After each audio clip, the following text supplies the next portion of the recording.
Hi කතාවේ 16 වෙනි කොටස පටන් ගන්නේ යීරිම් කුමාරයා මව්බිසව එක්ක කතා කරන්න යන තැනින්. කුමාරයා ගිහින් එයා ආදරය කරන කෙනෙක් ඉන්නවා. එයා වැරෙන්න වෙන කෙනෙක් එක්ක විවාහ වෙන්නේ නැහැ කියලා මව්බිසවට කිව්වත් මව්බිසව කියනවා කුමාරයා ගැන වගේම එයා ආදරය කරන ගෑනු ළමයා ගැනත් හිතලා එයාව අමතක කරන්න කියලා. මේ සිදුවීමෙන් පස්සේ කුමාරයා හයිරුන් එක්ක එළියට ඇවිත් එයාට කියනවා මේ ප්‍රශ්නේදී එයා එක්කම ඉන්න. එයාලා මේකට එකතු වෙලා මොකක් හරි කරමු කියලා. ඒත් හයිරුන් කියන්නේ මේකට එයාට කරන්න පුළුවන් දෙයක් නෑ. මේක රජතුමාගේ නියෝගයක් නේ කියලා. ඉතින් හොඳටම හිත රිදෙන කුමාරයා ආපහු එයාගේ කාමරයට ඇවිත් හොඳටම අඬනවා. මේ අතරේදී ඉතිහාසඥයින් කතා වෙනවා හයිරුන්ගේ දොවන් කුමාරයාගේ අතරේ මොකක්ම හරි දෙයක් තියෙනවා කියලා. ඒ නිසා ඌවන් හයිරුන්ට කියනවා එදා ඉඳන් මව් රජිනගේ මාලිගාවේ රැකියාවට යන්න කියලා. යීරිම් කුමාරයාගේ මාලිගාවට යන්නේ ආරන්. මව් රජිනගේ මාලිගාවට යන හයිරුන්ට බලාගෙන ඉන්න වෙනවා යීරිම් කුමාරයාට විවාහ වෙන්න ගැලපෙන කුමරියක් මව් රජින තෝරනකම්. මේ තෝරා ගැනීම වලට මූණ දෙන්න සෝබක්සෝගේ වැඩිමහල් දියණියත් ඉදිරිපත් වෙනවා.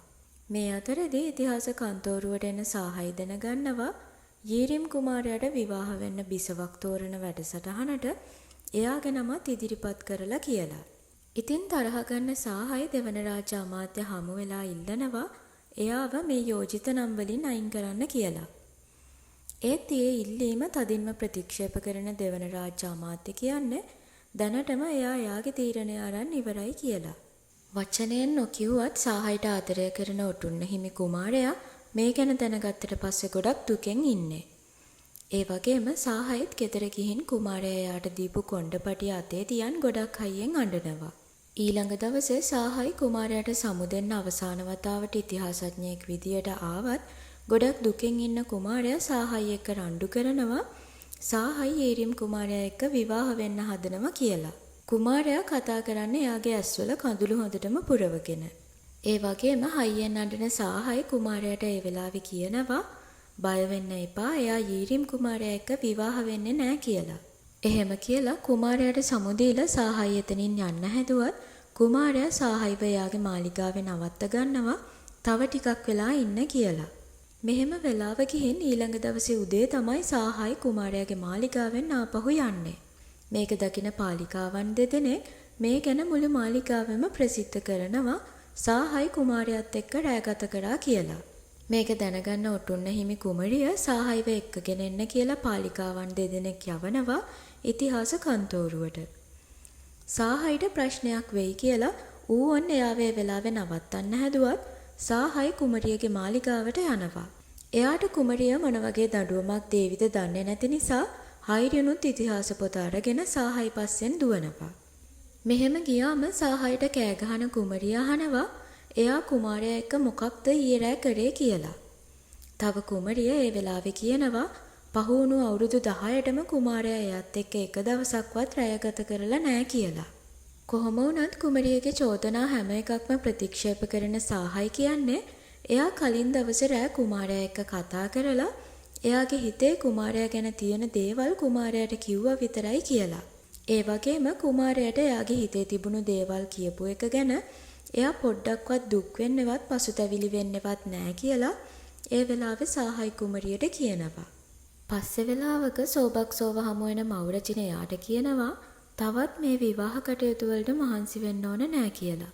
ඒ වගේම මව් රජින සෝබක්සෝට දොවන් කුමාරයා කුටියකට වෙලා ඉගෙන ගන්නව පෙන්නුවම සෝබක්සෝට පේන්නේ දොවන් කුමාරයා හරියට කලින් රජතුමා වගේ. එදා රෑ ජයිකියුන්ව හමු වෙන මෝහහනවා හයිරුන් මේ දේවල් ගැන කොච්චර දේවල් දන්නවද කියලා. ජයිකියුන් එතකොට මෝහට කියනවා හයිරුන් මොකුත් තාම මේ දේවල් දන්නේ නැහැ. එයා හිතාගෙන ඉන්නේ එයාගේ තාත්තට බොරු කුමන්ත්‍රණයක් නිසා මැරෙන්න සිදු වුණා කියලා. එහෙම නැතුව මම නිසා මැරෙන්න වුණා කියලා හයිරුන් දන්නේ නැහැ කියලා ජයිකියුන් කියනවා. ඊළඟ දවසේ සම්බෝ දුකෙන් ඉන්න යීරිම් කුමාරයාව එක්කගෙන යනවා එයාට ඉදිරියේදී ගන්න පුළුවන් ලස්සන ගෙයක් තෝරන්න. මොකද කුමාරයාට විවාහයෙන් පස්සේ ඒ ගෙදරක ජීවත් වෙන්න අවස්ථාවක් ලැබෙනවා. කුමාරයාට සතුටු හිතෙයි කියලා සම්බෝ කුමාරයාව එක්කගෙන ගියත් කුමාරයාට එතන තියෙන එක ගෙයක් දැක්කම මතක් වෙන්නේ පේන්න ගන්නේ එයා හයිරුන් එක්ක සතුටින් ඒ ගෙදර කාලය ගත කරන විදිය. ඉතින් යීරිම් කුමාරයා දුවගෙන යනවා හයිරුන්ව හොයාගෙන එයාගේ ගෙදරට. මෙහෙම ගිහින් යීරිම් කුමාරයා හයිරුන්ව බදාගෙන කියනවා ඔයාට කුමාරයෙක්ගේ බිරිඳක් වෙන්න ඕන වෙන්නේ නෑ. මම ඔයා වෙනුවෙන් අනිත් හැමදේම අතාරින්නම්. මාව දාලා යන්න එපා කියලා.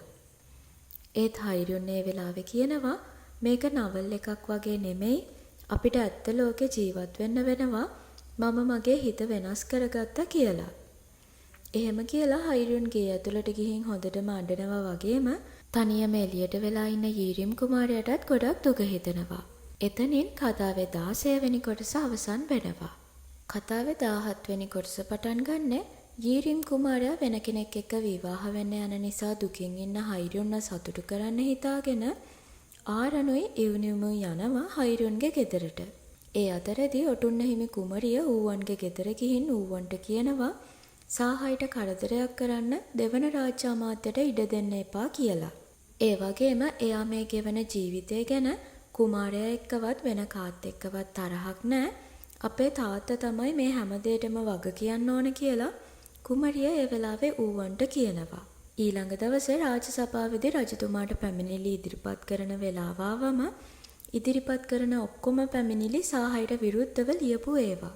ඒ පැමිණිලි ඉදිරිපත් කරන්නත් කලින්ම ඔටුන්න හිමි කුමාරයා ඒ හැමදේම අයින් කරන නිසා ඇමතිවරු කුමාරයාගෙන් ඉල්ලනවා අඩුම තරමේ ඒ පැමිණිලි වල තියෙන්නේ මොනවද කියලාවත් අහන්න කියලා. තරහ ගන්න කුමාරයා රාජ සභාවේදීම කියනවා එයයි කලින් දවසේ සාහයට එළියට යන්න නොදී කුමාරයාගේ මාලිගාවෙම රැය ගෙවනකම් තියාගත්තේ කියලා. එතනින් එහාට ඇමතිවරුන්ට මුකුත්ම කියන්න දෙයක් නැහැ. කොහොම හරි මේ සිදුවීම නිසා රජතුමා තීරණය කරනවා යීරිම් කුමාරයාගේ විවාහය නවත්තන්න. කතාව යනවා අසනීප වෙලා ඉන්න සාහයි ළඟට. සාහයිගේ තාත්තා තමයි එයාව බලාගන්නේ. ඒ වගේම එයා සාහයිට කියනවා දෙවන රාජ්‍ය අමාත්‍ය එක්ක වැඩ කරන එක නවත්තන්න. එයාට සාහයිගේ ජීවිතේ වටිනාකම තේරෙන්නේ නැහැ. දෙවන රාජ්‍ය අමාත්‍ය කියන්නේ එයාගේ ළමයින්ගේ ජීවිතත් විනාශ වෙන්න දීපු කෙනෙක් කියලා. එදා රෑ සාහයිව බලන්න එන දෙවන රාජ්‍ය අමාත්‍ය එයාට කියනවා පළවෙනි සහ අවසාන වතාවට විතරක් මේ වෙලාවේ සාහයිට සමාව දෙන්නම් කියලා. ඊළඟට තමයි පෙන්වන්නේ ඔටුන්න හිමි කුමාරයා සාහයිගේ ආරක්ෂාවට එයාගේ ගෙදර ළඟ ඔත්තුකාරයෝ දාලා ඉන්නේ. ඒ වගේම ඒ වෙලාවේ කුමාරයාට මතක් වෙනවා කලින් දවසේ උදේ වෙනකම් එයා සාහයි එක්ක කතා කරපු විදිය.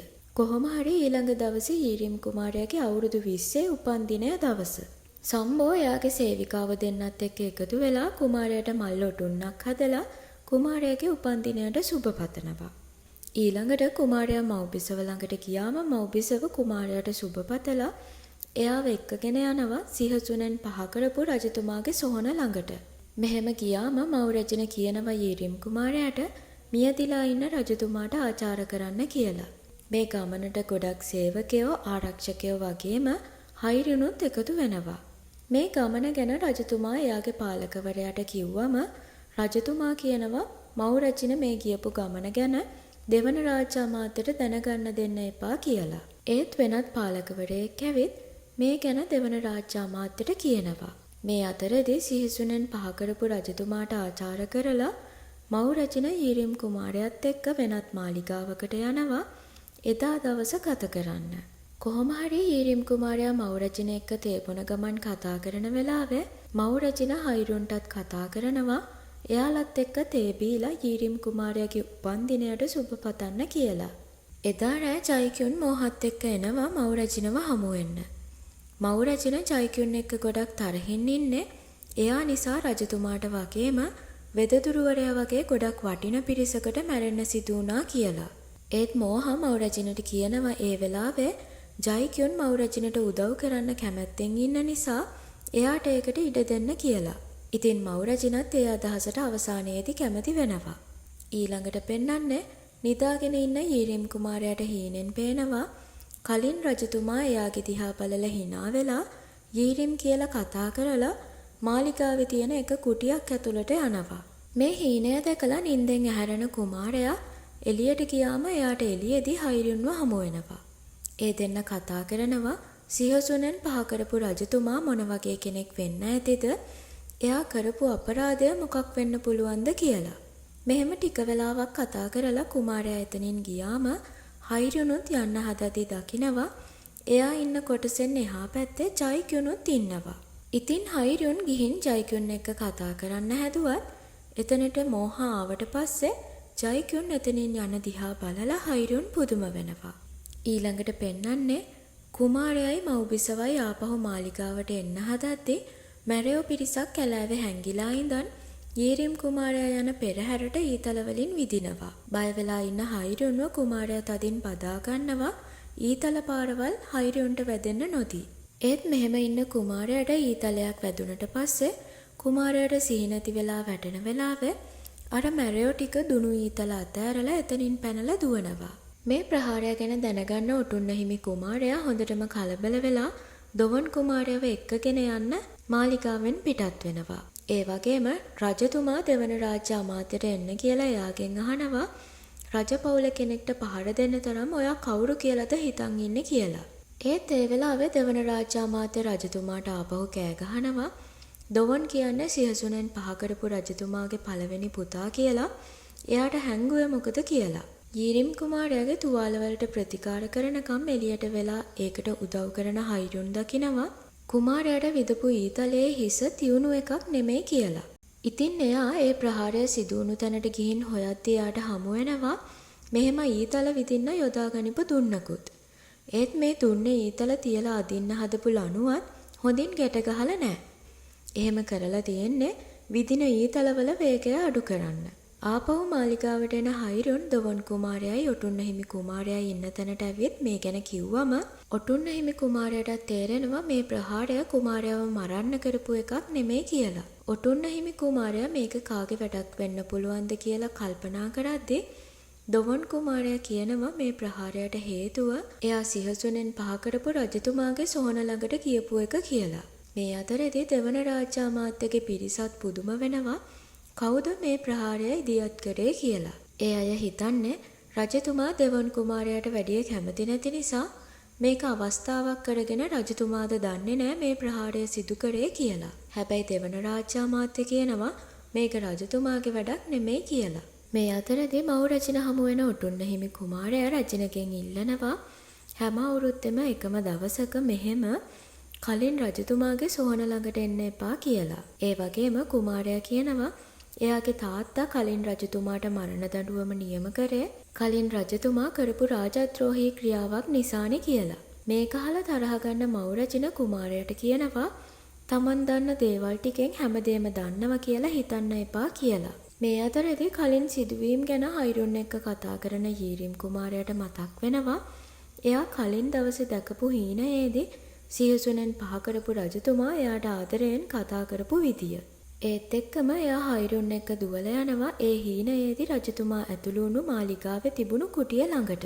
මෙහෙම කුටිය ඇතුළට ගිහින් ඒකේ තියෙන තිරයක් විවෘත කරලා ලන්තෑරුමෙන් බලන හයිරුන්ටයි කුමාරයාටයි දකින්න ලැබෙනවා කලින් රජතුමාගේ පින්තූරයක් පිටියේ එල්ලලා තියෙන විදිය. ඒත් එක්කම කුමාරයාට තේරෙනවා එයා කලින් දවසේ දැකලා තියෙන හීනයක් නෙමෙයි කියලා. ඒ වගේම හයිරුන්ටත් මතක් වෙනවා එයා පොඩි කාලේ යීග්යුම් කියන කලින් රජතුමා සොරයිවන් වලට ඇවිත් එයාට පොතක් හොයාගන්න උදව් කරපු විදිය. හයිරුන් රජතුමාගෙන් ඔයා කවුද කියලා අහුවම රජතුමා හයිරුන්ට විහිළුවක් කරන්න හිතන් කියන්නේ එයාගේ නම හෝදම් කියලා. මේක මතක් වෙන හයිරුන් හෝදම් කියන්නේ කලින් රජතුමා කියලා කිව්වම එයාගේ දිහා යීරිම් කුමාරයා පුදුම වෙලා බලන තැනින් කතාවේ 17 වෙනි කොටස අවසන් වෙනවා. එහෙනම් හැමෝටම සුබ දවසක්.